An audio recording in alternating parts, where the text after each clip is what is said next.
I have done more research on mumps this past semester than I ever thought I would have. Both of my papers have been focused on mumps as an epidemic. I can now say with much certainty that I'm well educated on the topic of mumps. I've developed a strong opinion that I would like to share with you today about why I think that mumps is still a problem. I've come to the conclusion that mumps is still prevalent today because of misinformation that circulates online, in the media, and in conversations. The disease should be eradicated, and yet every year hundreds of people fall ill with mumps. The information I have presented in my 2 papers this semester contribute to my ultimate conclusion that in order to finally put an end to mumps as an epidemic, we must educate the public about the facts, the truth about the mumps vaccine. In my first paper, I went into depth about the creation of a mumps vaccine. Mumps was first described by Hippocrates in the 5th century BCE. Mumps is famous for its ability to cause swelling in the glands.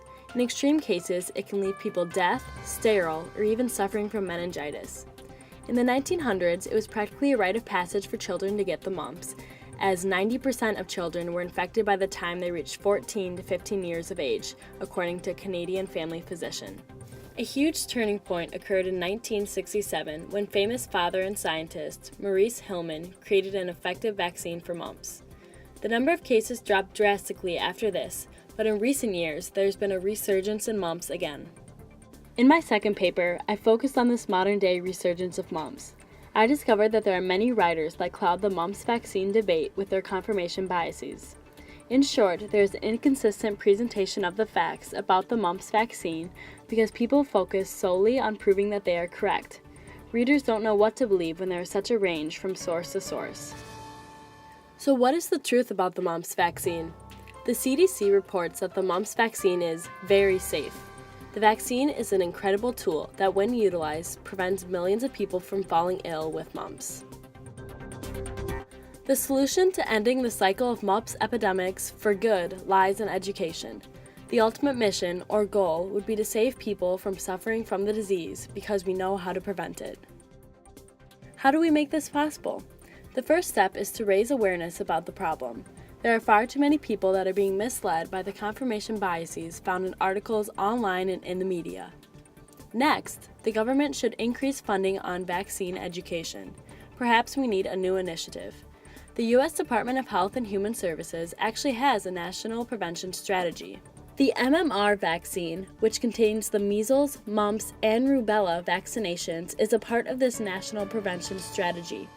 However, I worry that the importance of this vaccination is not stressed enough to the public. A new initiative is necessary to encourage the public to utilize the vaccination tool, which in the end has the power to eradicate mumps. Things are only going to change if we are the change. It comes down to us. Our generation will decide whether mumps will continue as an epidemic or not. Most of us don't know what it is like to firsthand suffer from mumps, and because of this, we don't know the horror of the disease. But our children will. Our children will be a part of yet another wave of mumps epidemics if we don't learn from history. We must spread awareness about the importance of vaccines and vaccinate our children when the time comes. Mumps will go away, but only once everyone in society is vaccinated. We must each do our part in raising awareness about the power of vaccines if we ever want mumps to be fully eradicated. Thank you.